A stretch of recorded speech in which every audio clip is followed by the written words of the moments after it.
Hello all, అందరు ఎట్లున్నారు? మంచిగా ఉన్నారా? నేనైతే మంచిగా ఉన్నా. వెల్కమ్ టు అత్తమ్మ చేతి వంట. ఇవాళ నేను పట్టుకొచ్చిన ముచ్చట ఏంటంటే పుంటికూర చికెన్ ఎట్లా చేయాలో చూపిద్దామనేసి మా తెలంగాణ స్టైల్లో మేము ఎట్లా పుంటికూర చికెన్ చేసామో మీకు చూపిద్దామని ఈ వీడియో అయితే పోస్ట్ చేస్తున్నా. గీడనైతే మా అత్తమ్మ పుంటికూర చికెన్లోకి ఉల్లిగడ్డలు అయితే కోస్తుంది అనమాట. సో ఈ పుంటికూర అంటే ఏంటిదో అనుకునేటోళ్ళు, పుంటికూర అంటే గోంగూర. మేమైతే గోంగూరని పుంటికూర అంటాం అన్నట్టు. మా సైడ్ మేము అట్లా పిలుస్తాం. మీరేమంటారో కామెంట్ చేయరి. అండ్ గట్లని ఎవరైతే మన ఛానల్ని కొత్త చూసారో వాళ్ళు సబ్స్క్రైబ్ చేసుకోరు. అండ్ ఆల్రెడీ సబ్స్క్రైబ్ చేసుకున్న వాళ్ళైతే లైక్ చేయరి అండ్ షేర్ చేయరి అండ్ కామెంట్ కూడా చేయరి. అండ్ ఈ రెసిపీలోకి వెళ్ళిపోదాం. ఇక ఈ రెసిపీ చేయడానికైతే ఫస్ట్ ఒక కడాయి తీసుకొని దాంట్లో ఆయిల్ వేసేసుకొని అండ్ కట్ చేసుకున్న ఆనియన్స్ అన్నీ వేసుకొని బాగా ఫ్రై చేసుకోవాలి. ఈ ఆనియన్స్ ఫ్రై అవుతున్నప్పుడు పసుపు వేసుకోవాలి. అండ్ పసుపు వేసుకొని కూడా కలుపుకొని ఫ్రై చేసుకోవాలి. అండ్ తర్వాత ఈ లోపలైతే చికెన్ మంచిగా క్లీన్ చేసుకొని పక్కన పెట్టుకోవాలి. మేమైతే 1.5 kg చికెన్ తీసుకున్నాము. అండ్ 1.5 kgకి 2 table spoons ginger garlic paste వేసుకొని ఫ్రై చేసుకోవాలి. వేసుకున్న తర్వాత ఇది ఫ్రై అయిన తర్వాత ఇందాక మనం కడిగి పెట్టుకున్న చికెన్ ఉంది కదా, అది వేసుకోవాలి.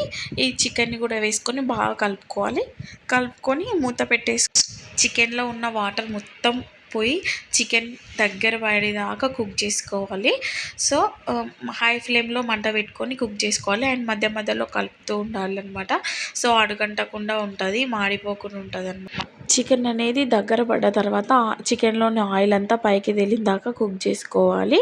అండ్ ఇక్కడ వచ్చేసి గోంగూర అనేది మంచిగా ఏరుకొని శుభ్రంగా కడిగి పక్కన పెట్టుకున్నాం. ఒక కట్ట గోంగూర తీసుకున్నాం అనమాట. సో మంచిగా కడిగి పక్కన పెట్టుకున్నాము.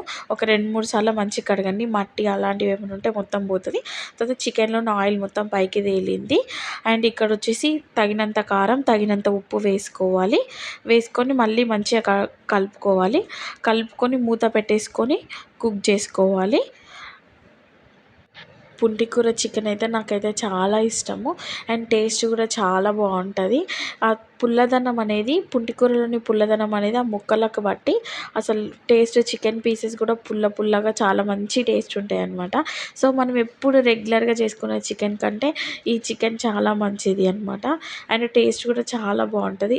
మనం ఫ్రెండ్స్కి అయినా ఎవరైనా రిలేటివ్స్ వచ్చినప్పుడు ఇట్లాంటి డిఫరెంట్గా చేసి పెడితే చాలా మంచిగా ఉంటుంది అనమాట. సో ఈ చికెన్ ఇట్లా ఉడికిన తర్వాత మనం కడిగి పెట్టుకున్న పుంటికూరను అయితే అందులో వేసేసుకొని మూత పెట్టేసుకోవాలి. ఎమ్మటే కలుపుకోవద్దు. ఒక 5 minutes తర్వాత మూత తీసి చూడండి. గోంగూర అయితే ఇట్లా మగ్గుతుంది అనమాట. సో ఇట్లా మగ్గిన తర్వాత ఇప్పుడు కలుపుకొని ఇంకా మీకు గ్రేవీ కావాలి అంటే కొంచెం వాటర్ అయితే యాడ్ చేసుకోవాలన్నమాట. సో మేము గ్రేవీ కోసం కొంచెం వాటర్ యాడ్ చేసుకొని మళ్ళీ మూత పెట్టుకొని మళ్ళీ కొద్దిసేపు మగ్గించుకోవాలి. ఈ మగ్గించుకున్న తర్వాత ఇందులో గరం మసాలా పౌడర్ వేసుకోవాలి అండ్ ధనియాల పౌడర్ కూడా వేసేసుకొని మూత పెట్టేసుకోవాలి. ఇంతే అండి, సింపుల్గా గోంగూర చికెన్ జ్యూసీగా తయారైపోయింది. చూడండి ఎంత బాగుందో.